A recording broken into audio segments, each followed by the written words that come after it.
Bonsoir Samuel.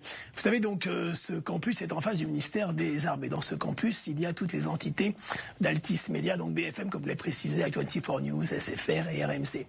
Depuis que ce mouvement a commencé il y a plus d'un an, il y a déjà eu des tentatives extérieures d'entrée, donc ils étaient bloqués par les forces de l'ordre. Et cette fois, habilement, ils étaient d'une quarantaine, ils sont entrés. Donc ils ont utilisé le parking et ensuite ils ont forcé les passages pour rester dans le lobby.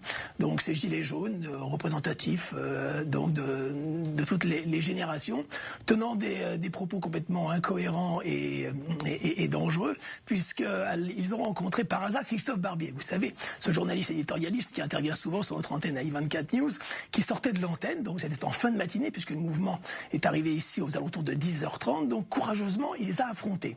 Et d'ailleurs, ça a été posté en direct sur Facebook, puisque le mouvement des Gilets jaunes, qui a donc fait cette entrée, a filmé leurs actions. Et habilement, Christophe Barbier écoutait les propos complètement irrationnels de la part donc de ses leaders, ces propos donc basés sur l'antisystème, on le sait, anti-argent, anticapitaliste, parlant également de thèses négationnistes, voire antisémites. Donc cela rappelle malheureusement, et on peut le regretter, puisque régulièrement cela est évoqué dans les mouvements des Gilets jaunes, cela rappelle donc cette période très nauséabonde, dangereuse dans les années 30, et on se retrouve au début de l'automne, fin de l'été, il y a eu cette pause, on avait oublié qu'il y avait ce mouvement, mais malheureusement donc c'est allé loin, les forces de l'ordre ont pénétré cette enceinte, et les choses se sont calmées, ils ont eu le temps de filmer, et avec fierté expliquant qu'ils reviendraient parce que dorénavant donc ils connaissent ce campus Altis donc qui permet à l'information d'être produite et d'être distribuée ici en France et à l'étranger. Alors Jean-Philippe, une plainte va être déposée ?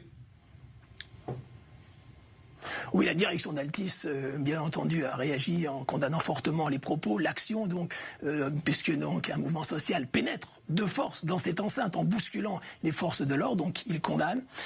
Et puis également, ils vont déposer plainte, ils vont renforcer la sécurité. Et il y a eu un mot d'encouragement également de cette direction d'Altis vis-à-vis des équipes rédactionnelles qui continueront, bien entendu, à pouvoir produire ce contenu, de faire ce travail librement, honnêtement et en toute objectivité de journaliste. C'est important, malgré donc ces propos tout à fait irrationnels, dangereux, qui risquent malheureusement à nouveau de revenir dans l'actualité dans les prochaines semaines.